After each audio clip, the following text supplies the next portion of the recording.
வணக்கம் வணக்கம்மா. உங்க பேர் நம்ம சொல்லுங்கம்மா. ராணி. அதாவது நான் சொல்ற கேளுமா, உங்களுக்கு வந்து சுவாதி நட்சத்திரம் துலா ராசிமா. நீங்க உங்க வாழ்க்கையில வந்து பாதி நாள் கூட சரியா வாழல. கணவன் வந்து குடிகாரன், மன நிம்மதி போயிடுச்சு. உன் மன வாழ்க்கை நிம்மதி எல்லாம் போயிடுச்சு. உனக்கு 3 குழந்தை, 2 குழந்தைக்கும் மன வாழ்க்கை தடைப்படுது.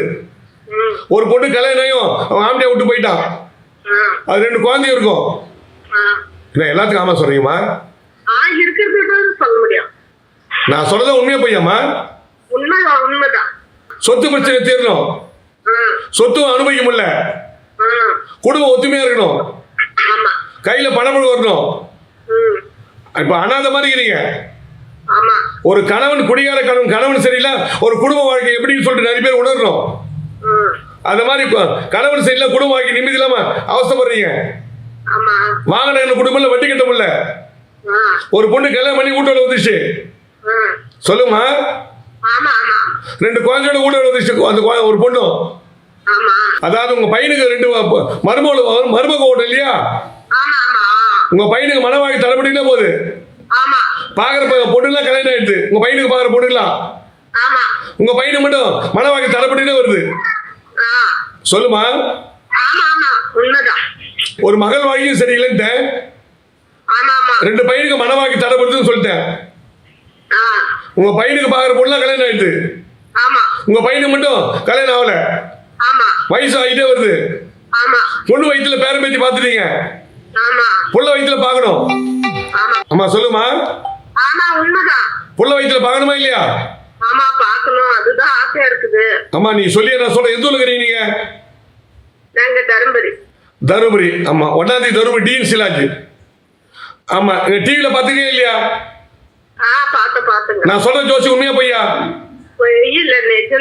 இல்லம்மா யாரா சொல்லியா சொல்றேன்.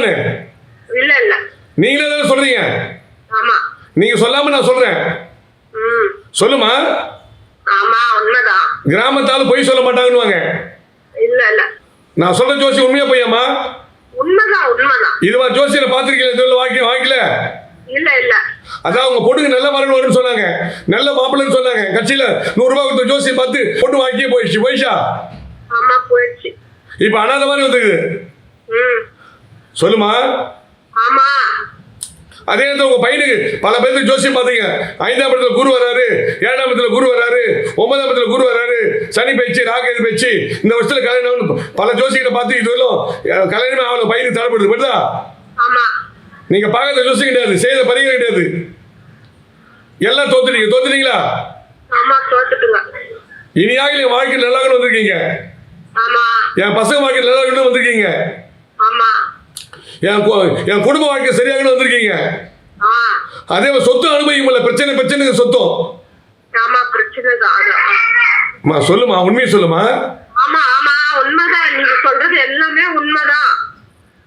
அந்த சொத்து பிரச்சனை தீர்த்தர போதுமா? சொத்து இருந்து அனுபவிக்க முடியல. அந்த 2 பையனுக்கும் அண்ணாத மாதிரி பாவம். அப்பா சரியில்லை, பிள்ளைங்களுக்கு மன வாழ்க்கை தரப்படுது.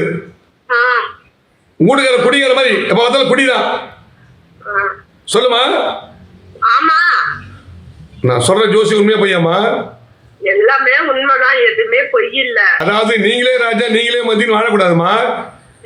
எங்களை ஜோசியர் வந்து பார்த்து என்ன செவ்வாய் தோஷமா, நாக தோஷமா, காலசர்ப தோஷமா, பித்ரு தோஷமா, முன்னோர் சாகமா, எதனால வந்து குலதெய்வ தோஷமா, எதனால மனவாழ்க்கை தரப்படுதுன்னு பார்த்து அது இறை பரிகாரத்து மூலமா தீர்வு கண்டதாமா நல்லா பையனுக்கு மனவாழ்க்கை அமையும்.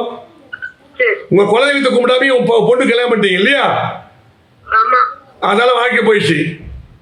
அதுதான் ஜோசியம். முதல்ல குலதெய்வத்தை வழிபடணும். குலதெய்வத்தை வழிபடாம கல்யாணம் பண்ணக்கூடாது. உன் பையனுக்கு கல்யாணம் ஆகிறதுக்கு முன்னாடி நான் ஜோசியை பார்த்து பரிகாரம் பண்ணி தரேன். முதல்ல குலதெய்வத்தை வழிபடணும். குலதெய்வத்தை வழிபட்டு பொங்கல் வச்சு அவருக்கு அபிஷேகம் பண்ணி அப்புறமா தான் நீ கல்யாணம் பண்ணணும். பொண்ணுக்கு பண்ண மாதிரி பண்றாதீங்க. ஓகே, அதுக்கு எதாவது செயல்படுங்க. நல்ல வாழ்க்கை பையனுக்கு நீ பட்ட கஷ்டம் புள்ளப்பட்ட மாதிரி நல்ல எதிர்காலம் அமைக்கிற மாதிரி பண்ணி தர போதுமா? என்ன கேளுமா? அவங்களுக்கு அதான் திருமணம் 2 பேருக்கும் அமையணும். என் புள்ள வாழ்க்கைங்க நல்ல மாதிரியே இருக்கணும். அதனாலதான் நான் கேக்குறேன். வேற எந்த எனக்கு கேட்கல. சரிம்மா. சரி, நன்றிம்மா. நன்றி, வணக்கம்மா. சரி, நன்றி, வணக்கம். எனக்கும்